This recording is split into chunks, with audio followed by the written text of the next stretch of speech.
Hey everyone, my name's Paul. Welcome to my shop. A while back I made some custom toolboxes for a friend of mine, and this is kind of following along that line, but for some different tools. So I've got these reamers, I've got them set up in two trays, and I'm going to stack them vertically, so it's not going to be a really big box. I'm going to try and keep it compact. But I made these just by using the CNC and putting some grooves into the material where I had a big space between like the shaft here. I routed out a bit with a router and then knocked in a square piece with a groove in it. So not too hard to do, kind of specific for these tools, so I really won't get into that too much. I've got my spacing here for the spacers that are going to go between the two stacks of the reamers. So I know that height and the basic dimensions, so I was able to mill up some walnut. It'll sit here overnight, and I've got paint mixers between them that just lets air get all around them so that hopefully when I come back in the morning, I don't have any warping on these pieces. Get the moisture in the air to go around or let it give up moisture equally all around the boards. So the length of the box can shrink a little bit. Width is pretty much set by the handles on these reamers over here, so I really can't come in very much. So I'm going to get those dimensions, add the thickness of two of these pieces, and go ahead and get them cut.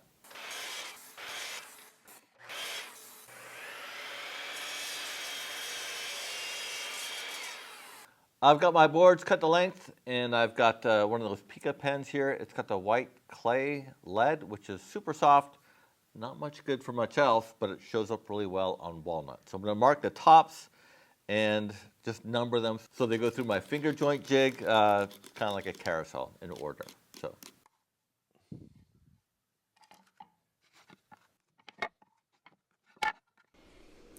I've never had much luck with finger joints. Getting all four corners to match up has always just been an issue. I did some test pieces before I cut these, and I found the trick for me was to keep the top of the box always to my right. And once all the finger joints are cut, I'll go back afterwards and cut the grooves for the top and the bottom.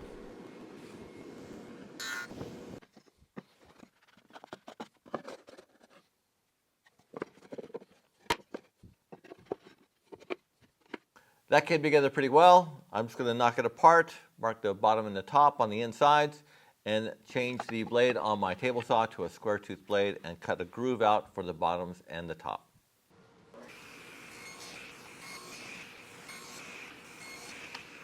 So these 5 reamers span about 60 years or so of big twin engines, and I got all the information off the little tags that the reamers came in, and I'm going to engrave that into the lid of the box and fill it with epoxy. But if I did that with walnut, that's not going to look so good. You're not going to see it. So I have a bit of maple here, and I'm going to engrave it in that, and that will be on the underside of the lid.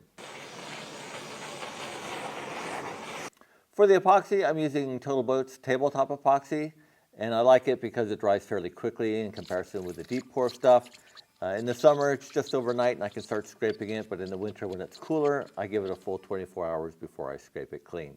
For the coloring, I'm using black mica powder, and I really don't like it because there's some sparkly stuff in there. You really can't see it on the fine detail stuff, but I'm going to use it up before I find something else. There's quite a bit of real estate on this and all this detail here, but on the top, I ended up putting on his logo. I've done a quick sanding up to 220 on both sides of the lid and also the inside of the pieces for the box. So I'm going to start assembling it now. The inside dimensions of the box is 8 inches by 12 inches.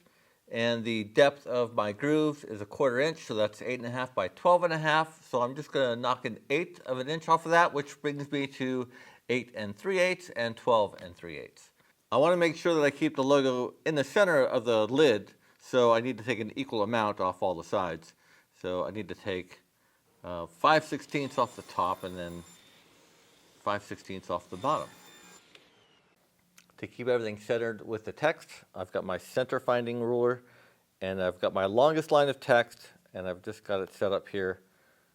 Put a mark at the end. It's centered up now, and I'm going to add 3/16 to the one side.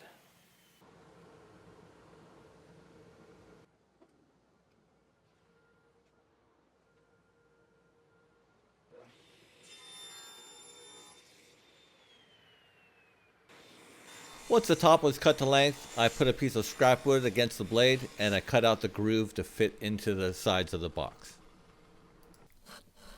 A little cleanup with the shoulder plane and I'm good to go.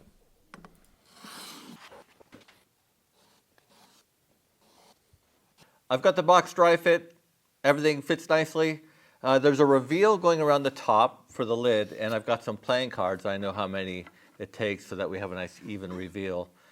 I don't think it's going to get glued in place, but if there's a little squeeze out there, I want the cards in place so that it's nice and even all the way around. And so I'm going to take it apart now and start taping the inside corners because the lid is on and the bottom's on, so I won't have access to it once I glue it up.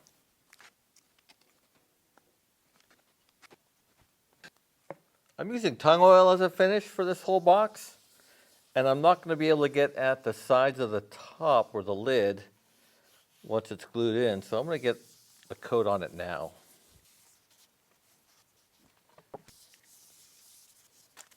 For the glue up, I'm going to use Titebond's hide glue. It's a longer open time and it's not going to swell the joints, so that's going to be helpful. Gluing a box up square is stressful enough as it is. I've also got my welding squares here, which come in quite handy. There's a lip on this board I'm using. I've just clamped it, so I'm going to have one nice square edge here, just to keep it square before I get clamps on it.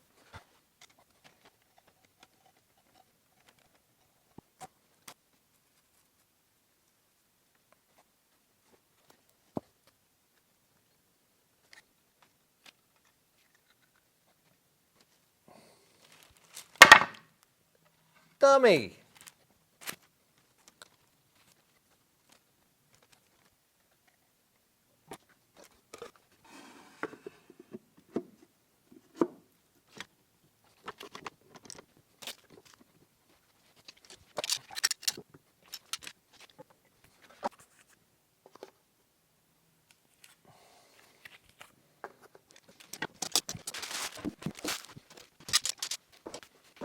While the box is still a mess with all the squeeze out, I'm going to take this opportunity to fill the holes where I put the grooves in the sides of the box for the top and the bottom to sit in.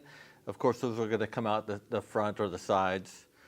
So I made a little tapering jig this morning, and I'm going to make some little 1/4 inch by 1/4 inch pieces and taper them with my hand plane and go ahead and plug those.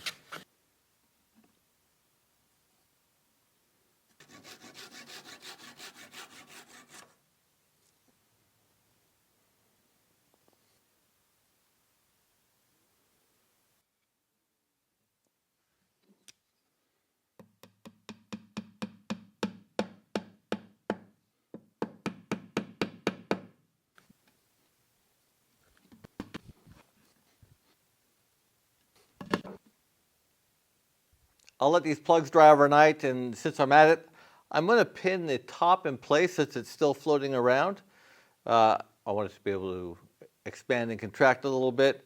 So I'm just going to pin it in at the sides. I cut some little brass pins and I mixed up some epoxy, so I'm just going to drill a hole and hammer it in.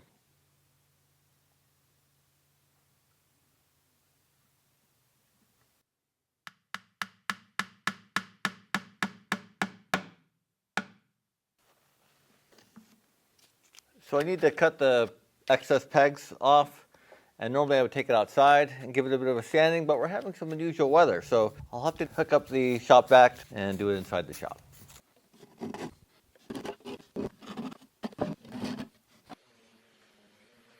While you're enjoying the sanding portion of the video, I'll use a sanding pad with the same discs on the top and the bottom, but I use the 3M Cubitron sandpaper. I find it really lasts a long time. It's expensive, but it's really worth the money. I like the Cubitron, the 3M Extract. I also have some of that in the 150 grit. I don't find it lasts as long though. I really like the Cubitron. In between grits, I use a Pica pencil and I scribble on the side of the box, and then once that's sanded off, I switch to the next grit. I think I'm ready to separate the lid from the rest of the box. I'm going to go down 1 3/8 inches. That seems to work pretty well for the finger joints. and it gives me clearance above the reamers. I've got them mocked up here height-wise. I cut right through the longest sides of the box. On the shorter sides, I didn't cut quite through because I didn't want the box to collapse as I was pushing it through the blade. And then I tried a traditional saw to cut that rest, but the Japanese pull saw worked better.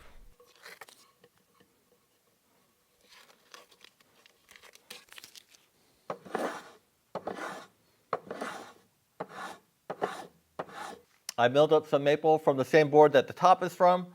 They're going to be the spacers on the inside of the box that the top tray is going to sit on, and the bottom tray will sit inside. Just going to put a detail on the edge with a plane, just a bevel, and then cut them and glue them on the inside.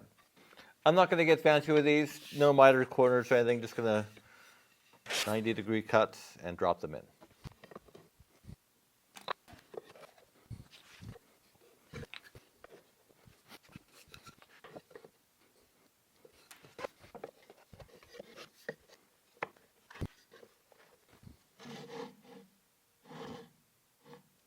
A little glue to hold these in place.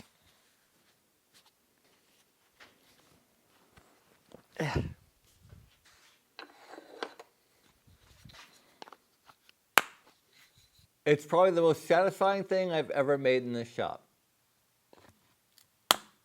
Hit that like button.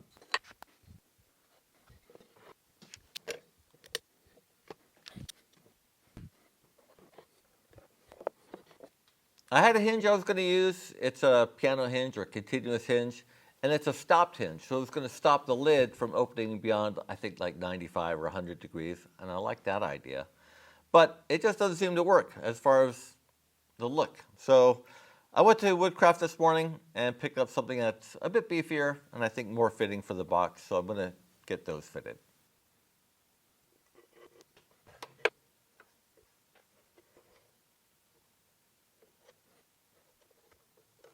The thickness of the hinge is 2/10 of an inch, so I'm going to set up my palm router to be half of that, and then I'll route out the spots for the hinges.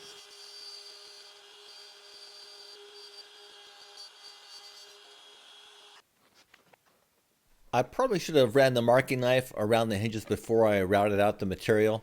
It would have made it easier for the hinges to sit there. But after I laid it all out and cleaned it up, there was just this tiny sliver of wood left on that thickness of material, and that was just going to fall off at some point and just be a splinter. So I ended up going straight across the material and just have a little gap there.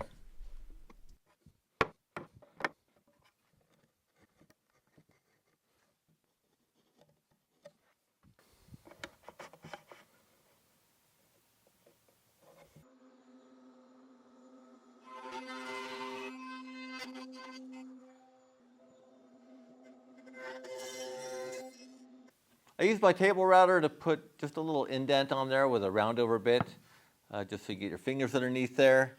And then I've also cut the holders to size. This one's just going to sit inside there. And then this one, I have a couple handles I'll attach, and that'll go on top. But it's ready for a finish. I'm going to be using 100% tung oil. That's just slightly thinned to about 25% with citrus oil or citrus solvent. And I'm going to give it its first coat now.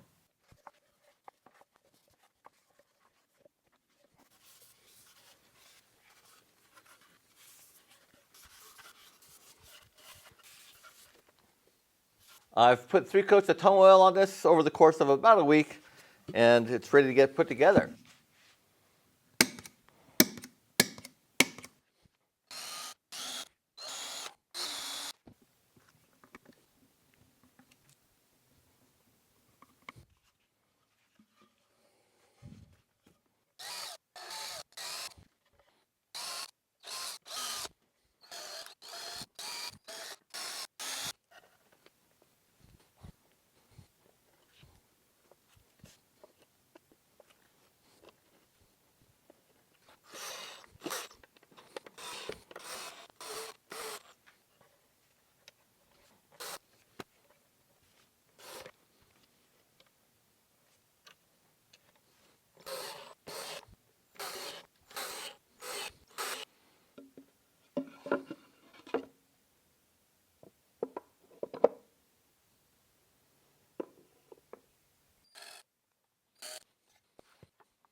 The box turned out really nice. It's hard to go wrong with walnut and maple, and the brass handles and hinges really look good with the walnut. I like the finger joints, gives it a bit of a traditional look. And then also the pins on the side holding the lid in place from sliding around. Just a nice little detail. My issue, I have a little issue with it. I really wanted the stopped hinges. And I see Brusso makes them. Of course, they're quite expensive because they're from Brusso. But they're also quite a bit smaller than these, and I wouldn't really want to go much smaller. So if you know of anyone that makes larger ones, let me know in the comments. Right now, the lid is propped up by a piece of Delrin in my vise. I've got like a piece of chain here. I just can't think of a nice, elegant way of attaching it. I'm not just going to throw some screws into it. But I've got to get the box back to the owner with the tools, and I still have access to it. So if somebody comes up with a good suggestion, I'll grab the box and make a modification. But thanks for watching. I hope you enjoyed it, and we'll see you next time.